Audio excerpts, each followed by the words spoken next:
అందరికీ 75వ గణతంత్ర దినోత్సవ శుభాకాంక్షలు. Republic day. మనకి సంపూర్ణ స్వాతంత్రం వచ్చింది. ఆగస్టు 15 మనకి స్వాతంత్రం వచ్చింది. అంతే, బ్రిటిష్ వాళ్ళని తరిమేశాం ఆ రోజు. కానీ అప్పటి నుంచి జనవరి 26 వరకు దేశాలు ఎన్నో తిరిగి కమిటీగా ఏర్పడి మన ఎవరు డాక్టర్ బిఆర్ అంబేద్కర్ తెలుసు కదా మీకు. పెద్ద స్టాట్యూ పెట్టాడా కేసీఆర్ ఇక్కడ. అంబేద్కర్ చాలా చిన్న కుటుంబంలో జన్మించాడు, ఎస్సీ ఆయన. అలాంటి కుటుంబంలో జన్మించి మన భారత రాజ్యాంగాన్ని రాసి అంత గొప్ప ఉన్నత స్థితికి ఎదిగినటువంటి గొప్ప అంబేద్కర్కి ఒకసారి జై చెప్పుకుందామా? చెప్పండి, అంబేద్కర్కి జై బోలో, అంబేద్కర్కి. అలాగే ఎప్పుడు కూడా మనలో కూడా కులాలు మతాలు అనేవి ఏమి పెట్టుకోకుండా అందరూ చక్కగా చదువుకోవాలి.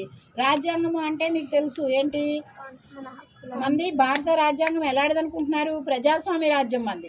ప్రజల చేత ప్రజల కొరకు ప్రజలే పరిపాలించుకునేటువంటి చక్కటి రాజ్యాంగం. మనం ఈనాడు ఇష్టమైతే ఉంచవచ్చు, 5 years ఉంచాలని లేదు. ఒకవేళ వాళ్ళు మంచిగా చేయకపోతే దింపేసే అవకాశం కూడా మనకి ఇవ్వబడింది. మనమే ఎన్నుకుంటున్నాం మన నాయకుల్ని. అలాంటి చక్కటి రాజ్యాంగం ప్లస్ లౌకిక రాజ్యం. లౌకిక రాజ్యం అంటే తెలుసా మీకు? లౌకికత్వం అంటే ఏంటి? ఎవరైనా ఏ మతాన్నైనా అవలంబించవచ్చు. భారతదేశంలో ఎన్నో మతాలు ఉన్నాయి, ఎన్నో కులాల వాళ్ళు ఉన్నారు. అర్థమైందా? మతాలు అంటే ఏంటి? హిందూ, ముస్లిం, క్రిస్టియన్, ఇన్ని మతాలు ఉన్నప్పటికీ కూడా భారతీయులందరూ మనం ఎలా ఉంటున్నాం? చక్కగా కలిసికట్టుగా ఉంటున్నామా? దానికి నిదర్శనం ఏమిటి? ఇప్పుడు మన అయోధ్యలో ఏం కట్టారు? శ్రీరామ టెంపుల్ కట్టారు కదా, శ్రీరామ మందిరు. దానికి కొంచెం దగ్గరలోనే మళ్ళీ పెద్ద మసీదు కట్టిస్తున్నారు. అర్థమైందా?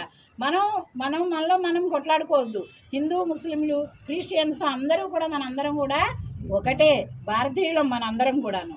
అలాంటి చక్కటి రాజ్యాంగాన్ని రాసి మనకు అందించినటువంటి అంబేద్కరు మనకి ఆదర్శ పురుషుడు కావాలి. తెలిసిందా? మీలో అందరూ కూడా చక్కగా చదువుకుంటే ఎస్సీ ఎస్టీలకి రిజర్వేషన్ ఉంది. ఎన్నో ఉద్యోగాలు అక్కడ అలా ఉండిపోతున్నాయి చదువుకోక. ఇక్కడ 10th చదవగానే ఆపేస్తున్నారు ఆడపిల్లల్ని. అలా కాకుండా చక్కగా పై చదువులు చదువుకుని మీరు ఉద్యోగాలు సంపాదించి ఉన్నత స్థానానికి ఎదగాలి. ఇంకా ఎలాంటి అవాంతరాలు వచ్చినా సరే, మీకు ఇంట్లో ఆర్థికంగా స్తోమత లేకపోయినా సరే, మన పిఎస్ఎస్ ట్రస్ట్ ద్వారా మన శ్రీనివాస్ సార్ మిమ్మల్ని చక్కగా చదివిస్తారు. అర్థమైందా? చదువుకో. మనకి అంబేద్కర్ లాంటి వారు మనకి. అర్థమైందా? శ్రీనివాస్ సార్ ఎంతో మంది ఆయన దగ్గర చదువుకుని గొప్పవాళ్ళు అయ్యారు. అలాగే మన పిఎస్ఎస్ ట్రస్ట్ పెట్టి ఇంచుమించు 13 ఏళ్ళు అవుతుంది. 13 ఏళ్ళ మట్టి మన దగ్గర చదువుకున్న పిల్లలు చక్కగా సాఫ్ట్వేర్లు అయ్యారు, మంచి మంచి ఉద్యోగాలు సంపాదించారు, ఉన్నత స్థానానికి వెళ్ళారు. అయినప్పటికీ కూడా సార్ని వచ్చి కలుస్తూ ఉంటారు. చక్కగా వాళ్ళు అన్నిట్లోనూ పార్టిసిపేట్ చేస్తూ ఉంటారు. ఉదాహరణకి మన శివ వస్తూ ఉంటాడు చూడ, శివన్నే వస్తాడా? శివ మనందరూ ఇంకా చదువుతున్నాడు ఇప్పుడు, ప్రేమ వాళ్ళును. వీళ్ళందరూ కూడా ఇక్కడ చదువుకుని గొప్పవాళ్ళు అయిన వాళ్ళే. మీరు కూడా అలాగే చదువుకోవాలి.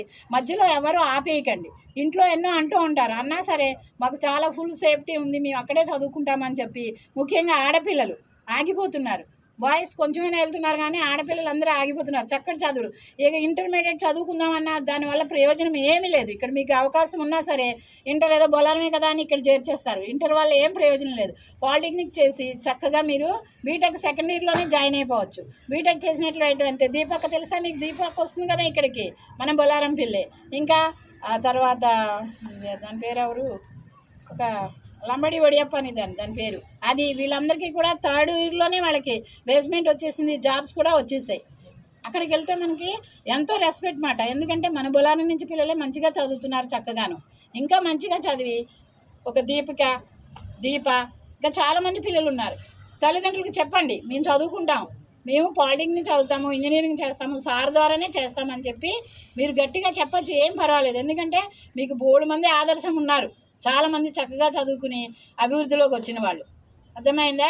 సారు పిల్లలు కూడా కనట్లేదు, మీ గురించి కనలేదు అంటే ఇంకా అయిపోయిందిలే టైం అనుకో. కనకుండా మీకోసమే ఆయన లైఫ్ అంతా త్యాగం చేస్తున్నారు. ముఖ్యంగా వాళ్ళ నాన్నగారు గవర్నమెంట్ టీచర్. ఆయన కోరిక మేరకు నువ్వు కూడా పేద పిల్లలకు సహాయం చేయరా అనే కోరిక మీదకి ఆయన ఎప్పటి నుంచో ఈ సేవ చేస్తూ డాక్టరేట్ కూడా వచ్చింది ఆయనకి. అర్థమైందా? మనకేంటో జోక్గా ఉండదు, ఏదో లాభం లేదే చేయలరే అంటారు తెలిసి తెలియని మూర్ఖులు. లాభం అనేది ఉండదు, ఎందుకంటే ఆయన ఉపకారం చేయాలని ఆయన బ్లడ్, ఆయన మనస్తత్వమే అలాంటిది, అందరికీ సహాయం చేయాలనే గుణం. అది చాలామంది ఏదో లాభం వస్తుందిలే, ఏదో చేస్తున్నారులే అంటే అవసరమే లేదు. అర్థమైందా? అన్ని చోట్లకి తిరిగి పెద్ద పెద్ద కంపెనీల్లోకి వెళ్ళి పిల్లలకి ఉద్యోగాలు వేయిస్తాడు, అందరి దగ్గర పైసలు తీసుకొచ్చి మీ అందరి చదువులకి ఒక్కొక్కరికి. ఇప్పుడు ప్రేమ అన్నయ్య చదువుతున్నాడంటే వాళ్ళకి ఇయర్లీ 45,000 ఎంతో కడతాడు, వాళ్ళకి కావాల్సినవన్నీ ఏర్పాట్లు చేస్తాడు. అలాగే మీకు కూడా మీకు ఈవినింగ్ స్నాక్స్ అవి పెడుతున్నారా? మీ దగ్గర ఒక పాలైనా తీసుకుంటున్నారా? దేనికైనాను ఏమి తీసుకోవట్లేదు. తీసుకోకుండానే మిమ్మల్ని చక్కగా చదివిస్తారు. అలాగే చక్కగా చదువుకుని అభివృద్ధిలోకి రండి. ఓకేనా? చెప్తా ముగిస్తా. ఎవరు మాట్లాడుతున్నారు? నేను మియాపూర్ పీసెస్ స్టార్ట్ నుంచి వచ్చినాను. BTech 4th year. నేను అక్కడ ఎంత 150 మంది ఉంటారు. అక్కడ మీ అందరు తెలుసా? 150 మంది ఉంటారు. ప్రతిసారి రిపబ్లిక్ బాగానే జరుపుకుంటాము. ఈసారి కూడా బాగానే జరుపుకుంటాము. సో అందరికీ హ్యాపీ రిపబ్లిక్ డే.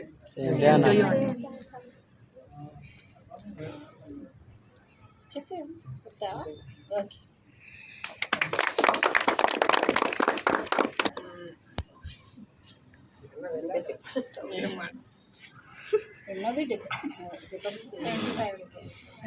అందరికీ 75 హ్యాపీ రిపబ్లిక్ డే. మేము కూడా 10th నుంచి వచ్చినాం. 10th నుంచి వచ్చి ఆఫ్టర్ నుంచి వచ్చినాం మేము కూడా. నాకు మా ఫ్రెండ్ యువరాజ్ వాడు చెప్పింది ఇలా ట్రస్ట్ ఉంది ఇట్లా రా అంటే సరే అని వచ్చిన నుంచి ఇంకా అలవాటు అయిపోయింది.